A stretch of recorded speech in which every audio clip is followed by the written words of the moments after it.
Why I am against President Tinubu's government, says Mr. Macaroni. Hello everyone, welcome to Newsport TV. Everyone knows Mr. Macaroni is one of the wave-making comedians and skit makers in the country at the moment. But he is first and foremost a trained actor and a damn good one at that. In the last couple of years, his profile and rating as an actor has gone up on account of some of the blockbuster movies he has featured prominently in. There is no doubt about it, this talented young man has done very well for himself. But apart from acting, he's also making a name for himself as one of the most respected youth voices in the country when it comes to speaking out against bad governance, injustice, oppression, and all sorts. Mr. Macaroni was also one of the visible celebrities who participated actively at the ill-fated ÁGÁ1NST protest that shook the entire nation to its foundation a couple of years ago. This very popular humor merchant, whose real name is Debo Adedayo, stunned everyone when he altered his busy schedules, put his entire career online, and threw everything he had into the protest, all in a bid to ensure that the reasons for which the protest was started were realized. His own personality that the youth have tremendous respect for and they listen to him. He's brilliant, he's intelligent, and for a young and emerging activist, he's also very articulate. And no one could question his passion for the fight against police brutality and bad governance. It was evident for all to see. He joined thousands of other youth to sleep all night on the road right in front of the Lagos House of Assembly, if that was what it would take for them to be heard. Little wonder why many now look up to him and see him a beacon of hope that indeed there are some outstanding young people with incredible minds out there who can and will do great things in this country if they are allowed to get into positions of leadership. Last 2 weeks, City People's senior editor Wale Lawal had an engaging time with Mr. Macaroni. He spoke about his issues with the President Bola Tinubu's administration and why he thinks the Labour Party going to the Supreme Court may not achieve any results different from what they got at the tribunal. Here are excerpts from the interview. The Labour Party, as already known, has filed an appeal and taken its case to the Supreme Court. As someone who believes in the presidential candidate of the Labour Party, what do you think are the chances of Peter Obi at the Supreme Court? Mr. Macaroni responded, well, for me, my thinking is that at the end of the day, who are those that will decide the justice that we ought to get? Everything is so tricky. Besides the Labour Party, the PDP is also there, waiting to get justice as well. What I'm trying to say here is that if the election was free and fair, it would be easier to decide these things. It would be easier to weigh in on these matters. The foundation is very faulty. Even now that both the PDP and Labour Party have gone to the Supreme Court, the structure that we have right now does not really allow for the independence of the judiciary. I mean, there are powers where there are powers. So who calls the shots? And what will the Supreme Court do differently? I'm sorry, but as regards the decision, I don't think anything will change even at the Supreme Court. Nothing will change. And the next question is, you have often expressed your displeasure for the process that brought in President Bola Tinubu's government. Are there a few things that you honestly think he has done right? Are you fairly impressed with his performance so far? Yes, I have been. There is no doubt that the takeoff has been good. There has been some issues, but it has not been a very bad start. But you see, for me, I am about the growth of Nigeria. Did I want APC to come into power again? Absolutely not. But right now they are in power. As far as Nigeria is concerned, they are in government. The charge is that they do right by the people. If they are doing the work as they ought to, and they realize that the people have the right to say they are not doing it right, I don't think there will be any problems. So far, so good. There have been a few things that the government is doing right, and I want to urge them to continue in that light. But they must understand constantly that they work for the people, they serve the people. They are not doing the people any favor. So I do not appreciate when the government does something and the ministers come out to start sounding like they have just done us a favor. No, they're not doing us a favor. You're there because you want to serve the people. But if in your head you think you're doing us a favor, then you're not supposed to be there. So it would be unfair to say we have not seen any changes. We have seen a little, but the truth is that we are nowhere near where we should be right now. But from the kind of government we had before, yes, we have seen some changes. And the next question is, how concerned are you that this whole election has thrown up a lot of ethnic hatred? The toxicity on social media amongst Nigerians is getting alarming. Yorubas against Igbos. Obedience are fighting battlefied every day. How concerned are you that things are getting out of hand? Then the response is, it's a big shame. And majority of those who should share the blame are the political leaders, and we too should hold ourselves accountable because pre-election and even during election, we said clearly that everyone has the right to vote for whoever they believe can do the job. That's your right as a citizen of the country. But when you allow for some people to be bullied because they refuse to align with a particular political party, you're setting a very terrible precedent because with what we have on our hands right now, it will be very hard to cleanse it.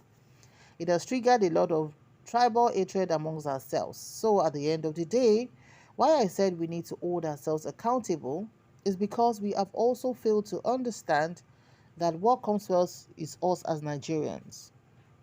I hear a lot of people say, oh, there's no Nigeria.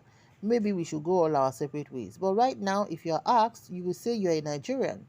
And when you recite your pledge, you will say you pledge to Nigeria, your country, to be truthful, loyal, and honest, to serve Nigeria with all your heart. So it's Nigeria, your country. If tomorrow we all agree to go our separate ways, then fine. But now, as it stands, we remain Nigerians, and that is what I expect should come before any tribal differences. That is what I always expect the people to remind themselves of, that it's Nigeria first, and that we all should be working assiduously towards is the growth of our country. But even public figures, celebrities, because you want to support a certain candidate, throw all caution to the wind and allow some people to be bullied. Personally, I've been a victim. When I talk, people curse me. They curse my parents, they call me all sort of names, and I've never for once come out to say don't vote for this person. I've only come out to say this is who I will vote for. And I also never failed to say that you can vote for whoever you think can do the job. If the candidate I don't believe in is the person who believe in, why not? But a lot of people did not choose that path. Instead, they chose the path of recklessness, and they are to blame for a lot of the tension that we have in the country right now. The next question says, where did all of this hunger for justice, passion for good governance, and the desire to see a better Nigeria come from? And he responded, saying, well, my dad is a journalist. He writes a lot. You won't catch him talking on and on about something. Anytime he has something to say, he will just write it down and then publish it. So I've always known that. But then, growing up also, I also knew that as human beings, people deserve to be treated with respect until they prove otherwise. Because some people do truly prove otherwise. Like you treat someone with respect, and the same person now shows you a terrible different side to him, that tells you he's not the kind of person you treat with respect. And for me, that's the religion of love that I practice. Everybody must be treated with respect. People say money makes the world go round. I always say that love can also make the world go round. When you treat people with love, you don't want to do something that will hurt the people. You won't do some certain things because you are living by the principle of love and respect for the next person. It has always been a question of we deserve better. But to be honest with you, it can be tiring sometimes when you're just trying to do your best, contribute your own quota into seeing that those in leadership positions do right by the people. The pressures can be enormous, even from my parents alone. My mom will be shouting, Debo, Otito, it's enough. And for me, you can't cheat people where I am. I will speak up because everybody has a right to good life. It is even bad enough that people are cheated right from birth. The system is rigged against them. Some already have it all, while the common man has to struggle and struggle and struggle. Meanwhile, in Nigeria, we have been so blessed that we do not need to struggle. The people need to live, not survive. Every time in Nigeria, you hear people saying, we will survive, we will survive. Even Nigerians now take pride in saying, if you can survive in Nigeria, you can survive anywhere else. Every day, we wake up to struggle. Why are we waking up to struggle every day? Why? Meanwhile, some people have cornered the commonwealth of the people, stealing billions. It is absolutely ridiculous. You know, I said we can have a part to play, but I will always still talk about the leadership, because at the end of the day, leadership is selfless. Leadership is service. Leadership is sacrifice through discipline and integrity to the people that you have sworn to serve and protect. Anything contrary to that is fraud. So by nature, we are all selfish. We are all greedy. By nature, you want to have everything to yourself. So it takes that discipline, and it takes the knowledge that there's God, and the knowledge that your fellow human beings deserve better for you not to go and corner over $1 billion and put somewhere while the common people, the masses, are suffering. So we all need to do better. I know we all cannot become millionaires, but at least let's bits of it go round. Let's take some few comments. The first commenter said, "Wonder shall never end in this country." This one is also telling us that it's against Tinubu's government. What is your position, and what can you contribute to this nation's economy? Another said, "This prankster is a misguided element. He's still perambulating after spending 20 years for a 4-year course in the university." Another said, "Your opinion doesn't matter. You are a nobody with your boring joke, same style every day." Another said, "You can't be against get the likes of the Yorubas. Who are you except psychology reason which I can only decipher, but it shows you lack wisdom."